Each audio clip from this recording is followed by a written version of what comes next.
అష్టైశ్వర్యాలకు అధిపతైన కుబేరుడి ధన అహంకారం తగ్గించడానికి కుబేరునికి చుక్కలు చూపించిన బాలగణేశుడు. ఐశ్వర్యానికి కారకుడు ఈశ్వరుడు. ఈశ్వరానుగ్రహంతో ఐశ్వరం పొందిన కుబేరుడికి ఒకసారి తానే ధనవంతుడిననే అహంకారం కలిగింది. అందువల్ల దేవతలందరికీ మంచి విందు భోజనం ఏర్పాటు చేసి తన గొప్పతనాన్ని చాటుకోవాలని తలచాడు కుబేరుడు. దేవతలందరినీ ఆహ్వానించి శివపార్వతులను ఆహ్వానించడానికి కైలాసానికి వెళ్లాడు. శివుడు కొండల్లో ఉంటాడు, ఒక ఇల్లు కూడా ఉండదు. నా ఇంటిని చూసి శివుడు ఆశ్చర్యపోతాడు. ఎంత బాగుందో అంటూ పొగుడుతాడు. అప్పుడు దేవతల్లో నా కీర్తి పెరుగుతుందనే ఆలోచనలతో కైలాసం చేరుకున్నాడు.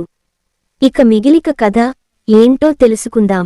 శివుడు సర్వాంతర్యామి, ఎవరెవరు ఎప్పుడెప్పుడు ఏమనుకుంటున్నారో అన్ని తెలుసుకోగలడు. కుబేరుడు అహాన్ని పసిగట్టాడు. పార్వతీదేవి కూడా కుబేరుడి పథకాన్ని అర్థం చేసుకుంది. కుబేరుడు వచ్చేసరికి శివపార్వతులు మాట్లాడుకుంటున్నట్టు నటించారు. కుబేరుడు వచ్చి, మహాదేవా, మీరు పార్వతీదేవి కలిసి మా ఇంట్లో నిర్వహించే విందు భోజనానికి తప్పక రావాలి అన్నాడు. శివుడు తనకు కుదరదన్నాడు. భర్త రాకుండా తాను కూడా రానన్నది పార్వతీదేవి. ఇంతలో వినాయకుడు కైలాసానికి వచ్చాడు. వస్తూనే, అమ్మా, ఆకాలేస్తోంది, ఏదైనా ఉంటే పెట్టు అన్నాడు గణపతి. పార్వతీదేవి గణపతి వైపు కనుసైగ చేసి, కుబేరా, మా గణపతి మీ ఇంటికి విందుకు వస్తాడు అనగానే శివుడు, అవునవును, గణపతికి విందు భోజనం అంటే మహా ఇష్టం. మా బదులుగా గణపతిని తీసుకెళ్ళు అన్నాడు పరమశివుడు. హా, ఈ ఏనుగు ముఖమున్న పసిపిల్లవాడా నా ఇంటికి విందుకొచ్చేది, ఎంత తింటాడులే అనుకుంటూ గణపతిని తన భవనంలోకి తీసుకెళ్లి తన భవనంలో ఉన్న సౌకర్యాలను, ఇతర సంపదలను చూపించసాగాడు. ఇవన్నీ వ్యర్థం, త్వరగా ఆహారం పెట్టండి అని గణపతి అనగా కుబేరుడు భోజనం సిద్ధం చేయవలసిందిగా అక్కడున్న పనివారికి ఆజ్ఞ చేశాడు. వెంటనే బంగారు కంచం పెట్టి రకరకాల తీపి పదార్థాలు, పానీయాలు, కూరలు, పండ్లు గణపతికి వడ్డించారు. కుబేరుడు చూస్తుండగానే ఒక్కపెట్టున గణపతి కంచంలో ఉన్న ఆహారాన్ని, అక్కడ పాత్రల్లో పెట్టిన ఆహారాన్ని తినేసి ఇంకా తీసుకురండి అంటూ ఆజ్ఞ వేశాడు.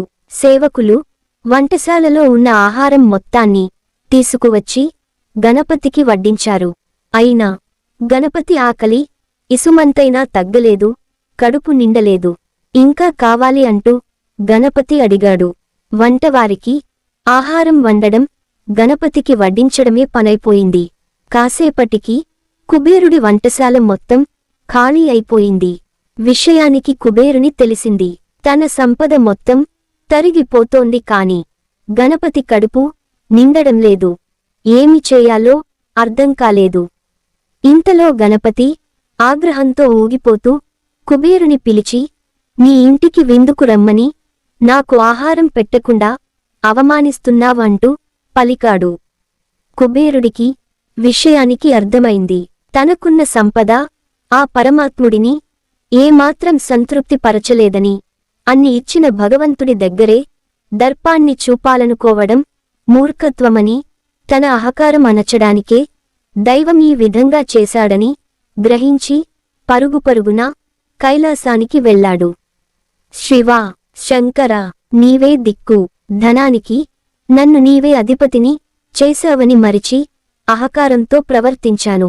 అందుకు ప్రతిగా గణపతి నా సంపద మొత్తాన్ని ఖాళీ చేసి అన్ని ఇచ్చిన భగవంతుడే అహంకరించిన వారి సర్వసంపదలు తీసివేస్తాడని నిరూపించాడు. మీ బిడ్డడైన గణపతి ఆకలి తీర్చలేకపోతున్నాను, ఏదైనా మార్గం చూపించండి అన్నాడు. అప్పుడు శివుడు, కుబేరా, నీవు ఇంతసేపు అహంకారంతో గణపతికి భోజనం పెట్టావు. అందుకే గణపతి సంతృప్తి చెందలేదు. గణపతికి కావలసినది భక్తి మాత్రమే. నీకు ఎంత ఉందన్నది అతనికి అనవసరం. నీవు ఎంత భక్తితో సమర్పించావన్నది మాత్ర గణపతి చూస్తాడు. ఇదిగో ఈ గుప్పెడు బియ్యం తీసుకుని అహంకారం విడిచి చేసిన తప్పకుని ఒప్పుకుని పరమభక్తితో గణపతికి సమర్పించు అన్నాడు.